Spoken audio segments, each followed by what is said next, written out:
became chairman and CEO of Playboy Enterprises, and David. Hef worked in the subscriptions department of Esquire magazine until 1952, when he resigned to start his own publication. With only $10,000, he published the first issue of Playboy, a nude Marilyn Monroe on the cover. When the magazine began in 1953, the female ideal in women's magazines looked like somebody's older sister. Even young girdles, and were very corseted, and they had the bullet bras. And Playboy, from the outset, went for a much more natural kind of girl next door look.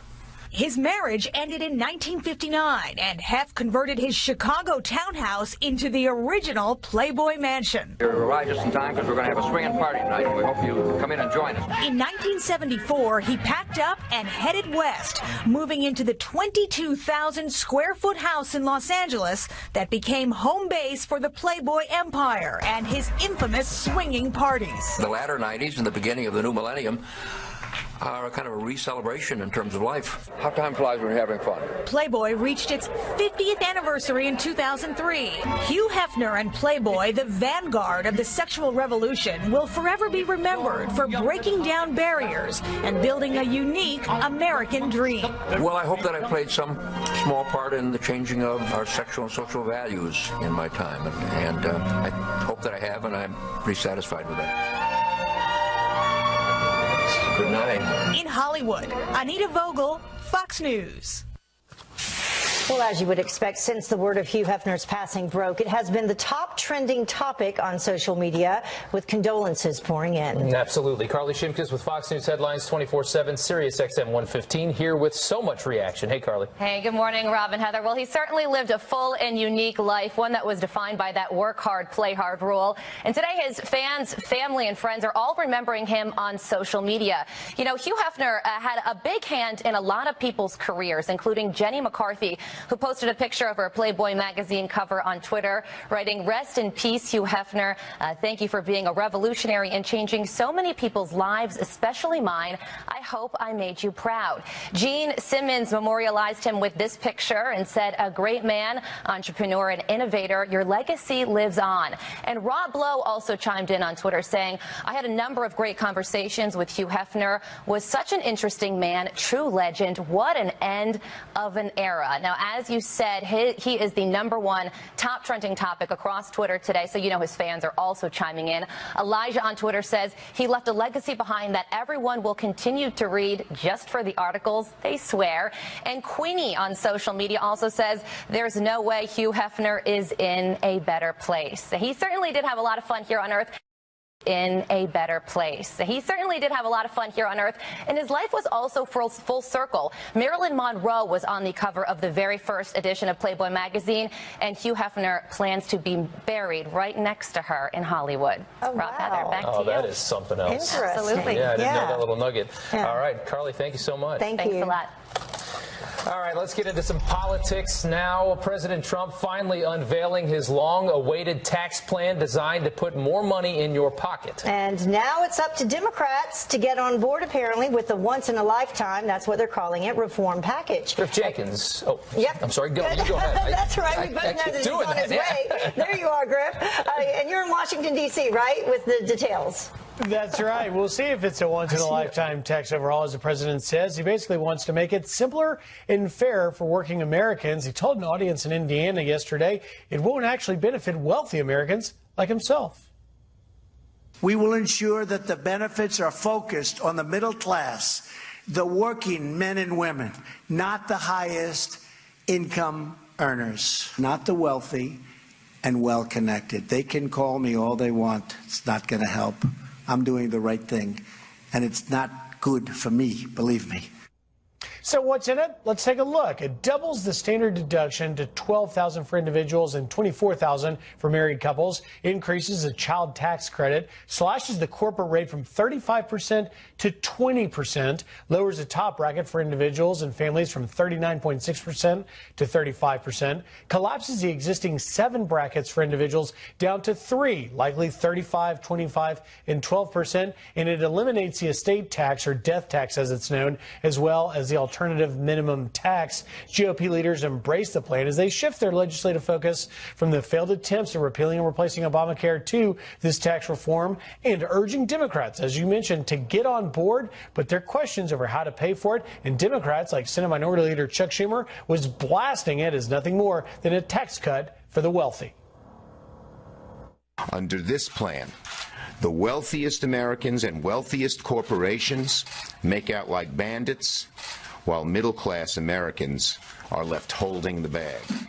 So we'll see if Democrats will get on board. The president also later yesterday said that figure of 20% for corporations, that new rate is a red line and non-negotiable for him. If there's more of that, guys. Well, he wanted 15, so I have a feeling he won't budge on 20. He says he doesn't want to budge on that. All right, Griff, thanks so much. Thank you. Well, in keeping with that, the number of Americans struggling to pay their bills on time is on the rise. A new study from the Consumer Financial Protection Bureau says more than 40% of Americans are now struggling to make ends meet, to stay out of debt. That's why Speaker Paul Ryan says the president's tax plan is exactly what America needs. The middle class are the people who need the tax break. People who are low and middle income, they're the ones who are literally living paycheck to paycheck, who are worried about losing their job or they haven't gotten a raise in years. This is about them and not about people who are really high income earners getting a break. Well, if the nearly $6 trillion tax cut passes, it would be the biggest in decades. So let's talk a little bit more about President Trump doubling down on why the national anthem is so important to him. In this exclusive interview, you will only see right here on Fox News. It comes to football. That's tonight, where the sideline protest could move into the stands. Is that right? Jackie Ibanez joins us now with those details. Jackie, what's up? Yeah, it'll be interesting to see what happens tonight. The national anthem will be included in the NFL's coverage of the Bears-Packers primetime matchup tonight. And if the Green Bay Packers have it their way, fans at Lambeau Field in Wisconsin will join them to make a statement. Players, including quarterback Aaron Rodgers, urging everyone in the stands to lock arms and what they're calling unification during the national anthem. Meantime, we just learned that the 17 New England Patriots players who kneeled Sunday may be back on their feet before this Sunday. From my understanding, I think we're all going to stand for that. But, it's not Sunday yet, so. But these protests aren't just on the field. Some members of New York City's city council sat, stared, and even remained stone cold silent during the Pledge of Allegiance. Then Democratic lawmakers took a knee, holding up Colin Kaepernick's jersey on the steps outside City Hall there. As for the president, well, he's doubling down, telling Fox and Friends Weekend co-host Pete Hegseth in an exclusive interview the NFL should have never let this get this far. And they can't have people sitting down or kneeling down during our national anthem. And I saw this a year ago with Kaepernick, and I said, this is a terrible thing. I thought it was terrible. And then it builds up a little bit and a little bit more, and you see what's been happening, and then all of a sudden you see more and more and more. I think it's very disrespectful to our country. And the world picked it up.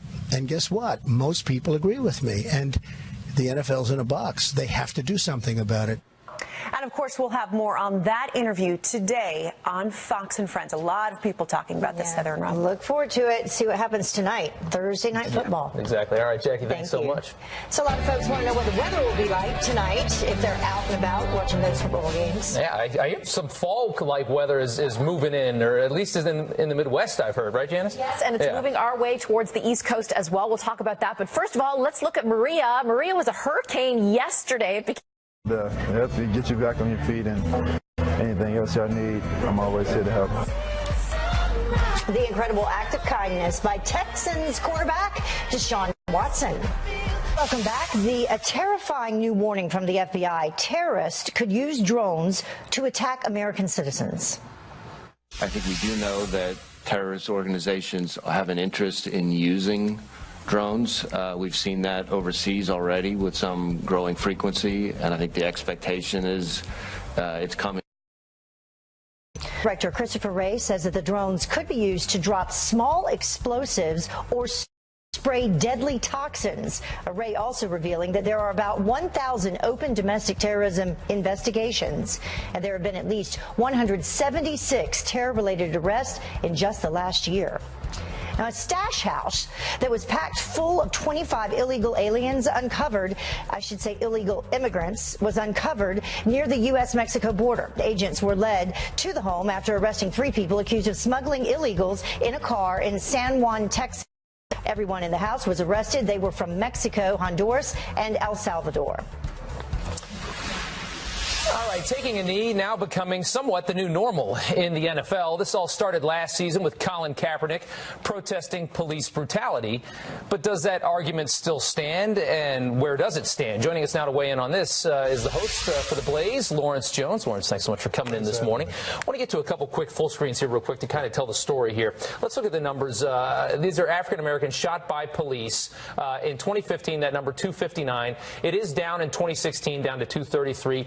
71% of that number, 233, were carrying a gun or a knife. So obviously 29% of African Americans killed by police are unarmed. That is the issue that Black Lives Matter, that Colin Kaepernick says they're bringing light to. But let's go to the next full screen. And obviously that is an issue. That certainly is an issue and something that needs to be talked about. And I think we all agree on that. But here are black homicide victims in 2016, 7,881 blacks killed in street violence, and that number is up pretty dramatically from 2015, where it was 7,039. That's up over 800 people, 800 more people killed in street violence. And the point I'm trying to make here is it a selective outrage? Right. Is it you see all of this anger and all of this outrage at officers that have committed some sort of an act or killed an unarmed black man, and we understand that. But why doesn't Black Lives Matter seem to care about any of the black people killed on the streets of Chicago? I mean, when you get 6 or 8 killed a weekend. Yeah, so we have 2 issues. We have a community with a relationship problem with the police right now. And we can talk about it, especially when it comes to police brutality, when it's warranted. I think it's appropriate to talk about that. But when you have the representative of the movement, Colin Kaepernick, that depicted all cops as pigs by wearing those socks, then it can be problematic. But if you're talking about black lives, and it's truly about black lives, then it shouldn't just be about police brutality. It should be black laws, black lives in general, whether it's police brutality or black people killing each other, violence in the street. And that's exactly what I'm saying. I don't understand why that's not a subject. Why is it that Black Lives Matter can't be bothered with, I mean, you have countless young people killed in major cities in this country every single day, a lot of the times by gang-on-gang violence, and nobody seems to care. I mean, they don't bat an eye over that. And a lot of times these are innocent kids walking to the school bus stop, getting hit by an errant bullet. Nobody cares until it's an officer. Rob, this is the result of this being a political issue now. It's not about people. It's not about truly black lives. Because if it was, then we could talk about violence, economics, poor education. If it was truly about improving the lives of black folks, then those issues would be at the forefront just by judging by the numbers. But it's not. It's one political side of the aisle using this as a way to win votes, instead of bringing people together. Like I said, I'm for criminal justice reform. Republicans are actually leading the way on that, and I'm for improving the relationship between my community and the police. But you cannot have selective outrage, and I think this is why the movement is lacking credibility. If you include both of the issues and talk about, let's come up with some solutions and come together and not make this group against us, then you could actually get some solutions. If you really care about black lives, then you care about all black lives lost, and not just the ones that are taken by police. Especially, when you're talking about Colin Kaepernick and the pig situation, how would you like it if all cops said, hey, black people are criminals? And so, to make that stereotype. To make that stereotype. But so if you want to come together and talk about solutions, you got to do it in a practical way. Well said. Lawrence, thanks so much for coming on this morning. We appreciate it. Heather, over to you. All right. Still coming up, the time right now is almost 20 minutes after the top of the hour, and an American flag purposely put on the floor at a high school, sparking a firestorm of the principal now defending it, saying that this is not disrespect, it's art. And forget plane mode, the airline launching in-flight text messaging this weekend. Okay, welcome back. Lawmakers ready to grill tech giant Facebook over ads that they sold and how they could have impacted the 2016 election. Still talking about this, Tracy Carrasco from our sister network Fox Business here with this story. Good morning. Good morning, guys. Yeah, the Senate Intelligence Committee has asked Facebook to testify in a hearing on November 1st about what role Russia may have played in the 2016 presidential election. They've also asked Twitter and Google to participate in this hearing. Now, as far this all goes back to those ads that a Russian company purchased from Facebook for $100,000. Now, last week, Facebook said they turned over all of that information, but some on the panel have been pushing for this hearing, so we'll see what happens. All right. So a lot of people have been waiting for this. The iPhone 10, but may not be available until February. They have to wait a while. Yeah, you know, the iPhone 10 pre-sale is October 27th. It should be in stores by November 3rd, but because of the delays with production and the high demand, you may not be able to get one until late January or February. Now, they're saying there's some issues with the manufacturing of the display technology and then also that facial recognition, which is how you use the phone. They're having some issue getting some of the parts. So, you know, if you're looking to get one right away, you're probably going to have to wait. Oh, well, that's a bummer. Everybody's super excited about that iPhone X. Everybody wants that X. iPhone 8, I don't know. Yeah. That's available right now. Well, wait, it's not the iPhone 10, is it? It's iPhone 10. Yes. Yeah. Why do I have a 7? I thought the next one was the 8. Well, the 8 is already out, and then the 10 is the anniversary, the special. Okay. All right. Sorry, I'm asking stupid questions. That's the really cool one that everyone really expensive wants. one. That's right, yeah. We'll go to Delta. I fly Delta all the time. We're going to talk about texting on a flight. That would make the flight a lot quicker. You know, you're going to be able to text in flight using their internet service. You're going to be able to use iMessaging, WhatsApp, Facebook Messenger, real-time messages. This is their hope to get people to enjoy the flight a little more, get them to book Delta over any other airline. But I think the main thing that would make me book would, you know, let me bring my bag on for free. Yeah. Well, I'd rather people text than have a conversation on the phone. That's true. That's going to be horrible if that ever happens. They'll never let that happen. I don't think they'll let that either. All right, Tracy, thank you. Thank you. Well, the time now is about 26 minutes after the top of the hour. Firing back at the fed-up police officer, you have to hear this, is going viral for putting what he calls pampered NFL millionaires in their place. Listen, you play a game. You suit up, you lose, you go home. In the real world, real heroes, when they lose games, they don't come back. Wow. You don't want to miss the rest of that. You're going to love it. Stay tuned.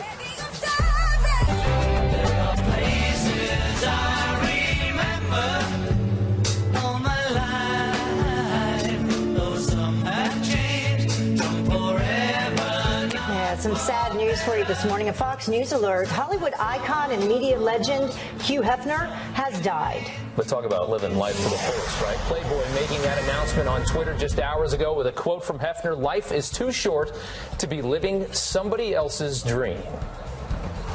You're arrived just in time because we're going to have a swinging party tonight. We hope you come in and join us. How time flies when you're having fun.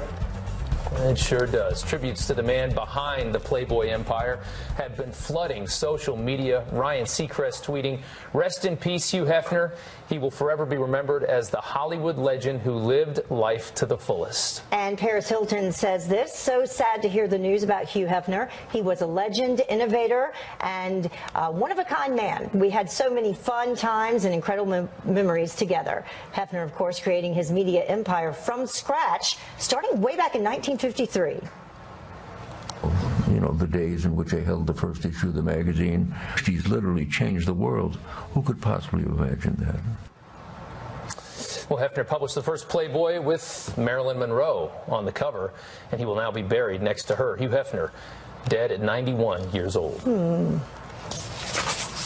And it is something. Yeah, I was wondering, like, if his first wife is still alive. I'm not sure. I don't really know the history. I'm not sure either, but you talk about, I mean, just an icon in the Los Angeles area. I'm eager to see how the city of Los Angeles remembers him. We just lost Adam West not too long ago, another icon of that same era. Losing him, I mean, he is still today, even from the youngest generations. People talk about Hef like a god in Los Angeles. Didn't they just recently sell the mansion? I think they did. They recently sold the mansion, but part of it was that he had to still live there. Yeah, so it's been interesting, and Playboy's gone through some changes too. All right, a once-in-a-lifetime tax plan as we move on here to some politics. That's what President Trump is calling his long-awaited reform bill designed to boost the middle class. And this is Vice President Mike Pence heads to Detroit today to push for Democrats to get on board and get it passed. Griff Jenkins joins us now live from Washington, D.C. with those details. Good morning, Griff. Hey, good morning, guys. You know, once in a lifetime, but for every American under the age of 30, it will be the first time they've had any major tax overhaul in their lifetime ever. It seeks to make the tax code simpler and fair for working Americans, but the president says it actually won't benefit wealthy guys like himself. We will ensure that the benefits are focused on the middle class, the working men and women, not the highest income earners, not the wealthy and well-connected. They can call me all they want. It's not going to help. I'm doing the right thing, and it's not good for me, believe me. All right, so what's in it? Let's take a look. It doubles the standard deduction to $12,000 for individuals and $24,000 for married couples. It increases the child tax credit. It slashes the corporate rate from 35% to 20%. Pay attention to that. That's significant. It lowers the top bracket for individuals and families from 39.6% to 35%, and it collapses the existing 7 brackets for individuals down to just 3, 35, 25, and 12%, we think. It also eliminates the estate tax as well as the alternative minimum tax. Now, GOP leaders are embracing the plan, including the Conservative Freedom Caucus, but Democrats who are urged to get on board, not so fast. They have serious questions over how to pay for it, and Democrats like Nancy Pelosi are blasting it as nothing more than a tax cut for the wealthy. We know the cost of the Republican tax plan will be catastrophic for our budget and for the future of the working people in our country. So it begins. Tax reform. We'll see where it goes, guys. Yeah, it begins, but where will it end? Yeah, another big fight. All right, thanks so much. Thank you. Griff. Well, President Trump, in the meantime, unveiling what he calls a once-in-a-lifetime tax overhaul geared toward putting money back in the pockets of middle-class Americans. That's right. But before he took the stage, he spoke to co-host of Fox and Friends Weekend, Pete Hegseth, about possibly working with Democrats on health care reform. Wouldn't that be something? Yeah, he joins us now live from Indianapolis to tell us more about that conversation. Good morning. Good morning, guys. Yeah, the president was in great spirits yesterday, talking about and feeling like he's in his sweet spot when he's talking about the tax code and he's talking about growth as a businessman. So we did have a chance before he hit the stage to chat with him behind the scenes and ask him about, amongst other things, tax reform, obviously his proposal, but also the NFL, Mitch McConnell. So there's some really interesting things in the interview. But we did ask about the failure to pass the repeal and replace of Obamacare and whether that meant trying again or working with Democrats, and this is what he had to say. Do you feel like when you start negotiating with Democrats, do you feel like you can trust Chuck Schumer and Nancy Pelosi? It's not a question of trust. First of all, you know, I have a nice relationship with them. It's not really trust. It's if we can do a great health care bill, bipartisan, I'm okay with that. Even so if it's not a repeal? Pete, we have the votes to get it done. You can't do it when somebody's in the hospital. You know, when you have 52 votes and you need 51, it's, you know, it's very hard to get because you always have somebody, and in some cases they want to grandstand. A lot of bad things happen. But we have the votes, but we don't have the time because it's Friday. I mean, it's literally Friday. It ends at a certain time on Friday. So we'll bring it into a few months from now. We'll vote it. It's block grants. It's going to be great health care. But in the meantime, I have that little period of time. I'll negotiate with the Democrats. If we can come up with a fantastic health care bill, that's okay with me. Good for both parties, bipartisan. Yeah, guys, he was very optimistic that tax reform can happen first and they can revisit the Graham-Cassidy bill, something, you know, that was declared dead in Washington. Nothing's ever dead in Washington, especially if a president makes it a priority. Yeah, I know he said possibly a vote on health care in January or February. He also said that he is going to sign an executive order next week allowing people to buy health insurance across state lines. So that was a big thing yesterday. That'll bring some competition into the markets. And I wonder if you asked him or if you know, did he want to start with tax reform? I feel like he's such an economically driven person, and it seems to me that it was almost somebody else's idea to start with health care. Well, maybe because of the because of budget and reconciliation and process and how you pay for things. And originally the Hill wanted to do a repeal and replace of Obamacare first and then tax reform, which is why you can tell he feels very comfortable doing tax reform now and getting repeal and replace later on. Yeah, that's his bread and butter is the taxes and stuff like that. You know that's what he loves. And that's why he keeps talking about get rid of the filibuster as well. All right, Pete, thanks so much. Thank you. Thank you, guys. And of course, he'll have more, right? Yeah. Pete's interview, more coming up on Fox and Friends, so stay tuned for that. That's right. And now we're going to talk a little bit about the situation with the kneeling, the NFL, and this topic that keeps going and has been fueled quite a bit by the president and his comments here. And we are seeing a shift in the views of people regarding whether or not it's appropriate to kneel during the national anthem, and people becoming more liberal on this topic, as you see here. Right now, at this point, 41% say this is an appropriate place to protest something you feel to protest is during the national anthem, the anthem of our country. Now, a year ago, that was just at 32%. And you can see how the numbers have changed here as people are swinging actually more towards feeling that that is appropriate. Well, or feeling that it's inappropriate. 55%, though, still feel there's still more that feel that it's inappropriate. Right. Brandon Tatum, who's a Tucson police officer, we told you about this earlier. We want you to hear what he had to say, sounding off on the protest. It's important. Listen.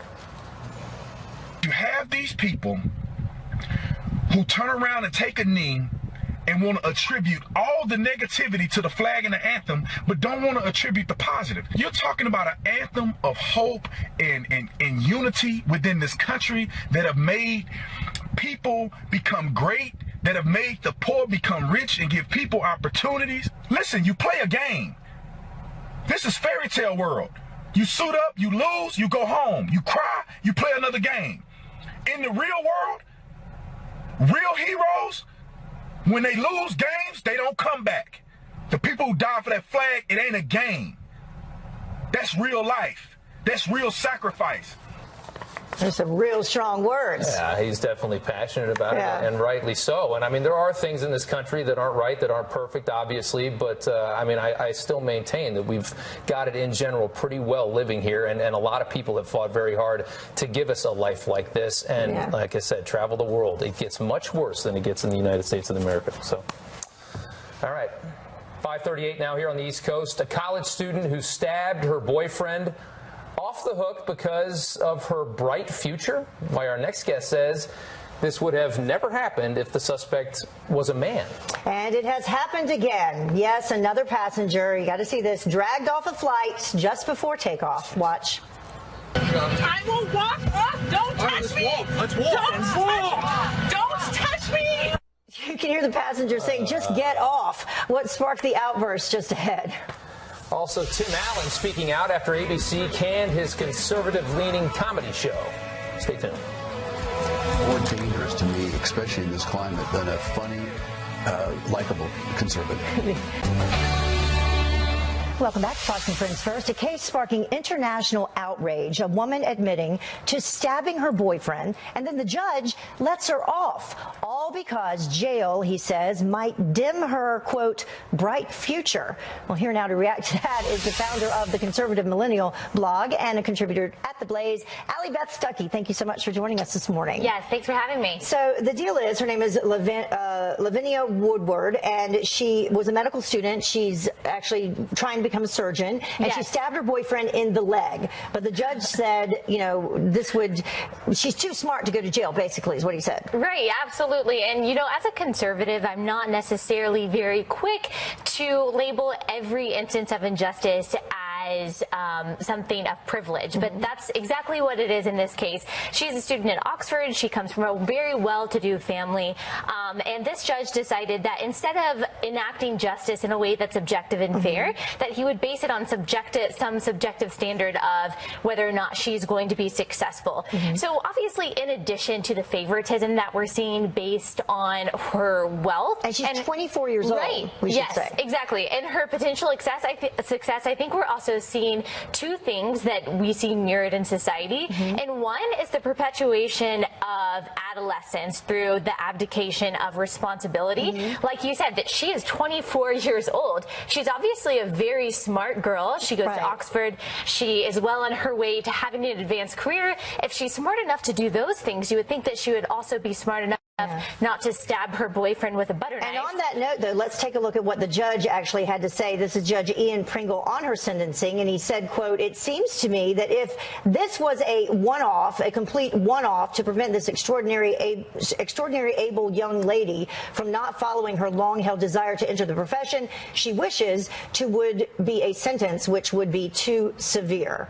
So that's what he had to say about it. Yeah, and this is the second thing I want to say, going off of that, is that this would not be happening if this was a male. And so what I'm also seeing in society well, it has is happened before, though. Ethan Couch, though, we had a similar case. That's true, and I not think stabbing, it's probably not happening quite as much. I can't imagine if her boyfriend had done the same thing, because this is the second time she's actually skirted jail time for doing something like this. Yes, I can't imagine that if her boyfriend had stabbed her with a bread knife and maybe didn't have the same status, that he would be skirting jail time as well. So we kind of see this lopsided victimization of women that I just don't think is fair. Right, and on that note, here's a quote we have from Mark Brooks. He's the chairman of the Mankind Initiative, and he's an advocate for male domestic abuse victims. And he says he actually agrees with you. The judge seems to think that domestic abuse, when it is committed by a woman against a man, is not as serious as it rightly is when it is the other way around. Right, and I'm all for grace and second chances and compassion, but there's also a sense of wisdom and of justice that, of course, has to be enacted in a court of law. And I'm actually afraid that this young woman might be worse off for not learning how to pay for her consequences. Exactly. At some point, you have to learn your lessons, and that seems to be an underlying theme across many areas right now. You know, just kind of skirt past it and try to learn a lesson, I don't know, some other way. Exactly. And we see that sense of entitlement among millennials everywhere. Yeah. Well, not all of them, though. Yes. Allie, thank you so much for joining us. Appreciate it.